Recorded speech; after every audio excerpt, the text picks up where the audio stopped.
जय हिंद साथियों, आप सभी का अपने YouTube चैनल भारतीय हिंद एजुकेशन क्लास में हार्दिक अभिनंदन है। आज हम अपना मौलिक अधिकार का 5वां भाग, जिसमें संस्कृति एवं शिक्षा संबंधी अधिकार भारतीय संविधान द्वारा हमें प्रदान किए गए हैं, अनुच्छेद 29 व 30 के अंतर्गत भारतीय संविधान संस्कृति व शिक्षा संबंधी अधिकार अनुच्छेद 29 व 30 के अंदर भारतीय संविधान के अंतर्गत हमें मूल अधिकार जो है वो प्रदान किए गए हैं।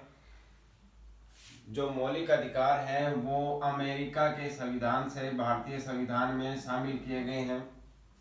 और दूसरी बात प्रमुख कि मौलिक अधिकारों को मैग्ना कार्टा के नाम से जाना जाता है। मैग्ना कार्टा के नाम से जाना जाता है। तो आज के टॉपिक में हम बात करेंगे कि अनुच्छेद 29 जो है भारतीय संविधान में क्या प्रावधान करता है या किस बात का उल्लेख करता है।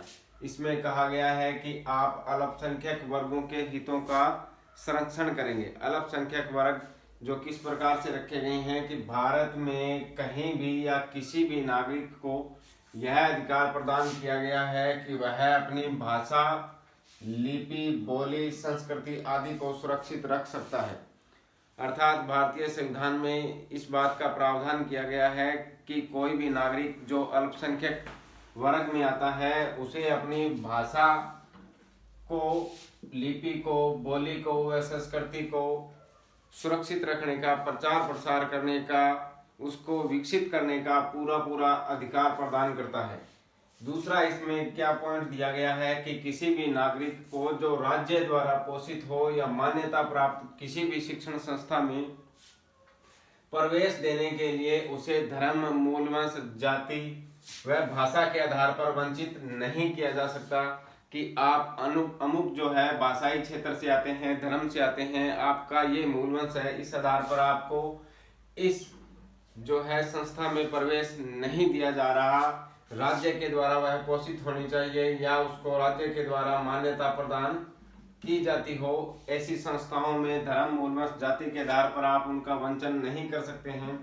इसमें इस बात का प्रावधान किया गया है कि आपको ऐसी सभी संस्थाओं में शिक्षा प्राप्त करने का अधिकार रहेगा।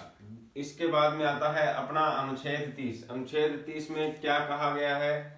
यह इस बात का उल्लेख करता है कि किसी भी शिक्षण संस्थाओं की स्थापना करना, अल्पसंख्यक वर्ग जो है, अल्पसंख्यक वर्ग अपने धर्म का, मूल वंश का, जाति का प्रचार प्रसार करने के लिए या अपने समुदाय के लिए शिक्षण संस्थाओं की स्थापना कर सकते हैं।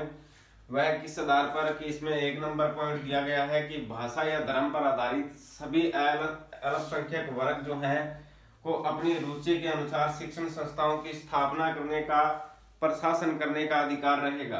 कि अल्पसंख्यक वर्ग जो हैं, जो भारत में अल्पसंख्यक वर्गों के अंतर्गत आते हैं, उन्हें अपनी रुचि के अनुसार शिक्षण संस्थाओं की स्थापना करने का और उन पर प्रशासन करने का, राज का चलाने का अधिकार रहेगा कि वे उसमें किस प्रकार से अपना नियंत्रण जो है रख सकते हैं। दूसरा इसके अंतर्गत आता है कि राज्य किसी भी शिक्षण संस्था को सहायता देने में इस बात पर भेदभाव नहीं करेगा कि यह जो शिक्षण संस्था है वह अल्पसंख्यक वर्ग के द्वारा स्थापित की गई है। राज्य के द्वारा कोई भी जो है शिक्षण संस्थाओं को अगर अनुदान प्रदान किया जाता है, किसी प्रकार की सहायता प्रदान की जाती है, तो इस आधार पर हमें भेदभाव नहीं किया जाएगा कि अल्पसंख्यक वर्गों के द्वारा इस संस्था की स्थापना की गई है, इसलिए इस संस्था को हम अनुदान या सहायता प्रदान नहीं करेंगे। अगर इस प्रकार का कोई उल्लेख आता है तो हमारे अनुच्छेद 30 का उल्लंघन माना जाएगा और हम सुप्रीम कोर्ट में जाकर इस बात की अपील कर सकते हैं कि हमारे अमुक जो है अनुच्छेद के अंतर्गत मौलिक अधिकारों का हनन किया गया है, उस पर उचित कार्रवाई या उचित जो है निर्णय सर्वोच्च न्यायालय जो है वो देता है। आज हमने बात की है संस्कृति एवं शिक्षा संबंधी अधिकारों की, जिसके अंतर्गत अनुच्छेद 29 व 30 को रखा गया है, जिसमें अल्पसंख्यक वर्गों के द्वारा अपनी शिक्षण संस्थाओं का प्रचार प्रसार करने, लिपि, बोली, भाषा आदि का प्रचार प्रसार करने के लिए, शिक्षण संस्थाओं की स्थापना करने, उनका प्रशासन चलाने के लिए अधिकार प्रदान किए गए हैं।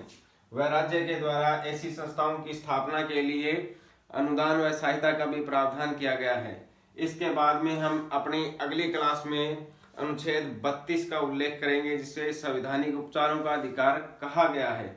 अगर आपको हमारा कंटेंट पसंद आ रहा है तो आप हमारे चैनल को सब्सक्राइब और लाइक जरूर करिए, और हमारे अंदर अगर आपको किसी बात की मिस्टेक लगती है तो आप हमें कमेंट बॉक्स में जरूर इस बात को लिखिए कि आपके अंदर इस बात की थोड़ी कमियां रह रही है, तो हम इसमें और सुधार करने का प्रयास करेंगे। आप सभी का पुनः एक बार धन्यवाद।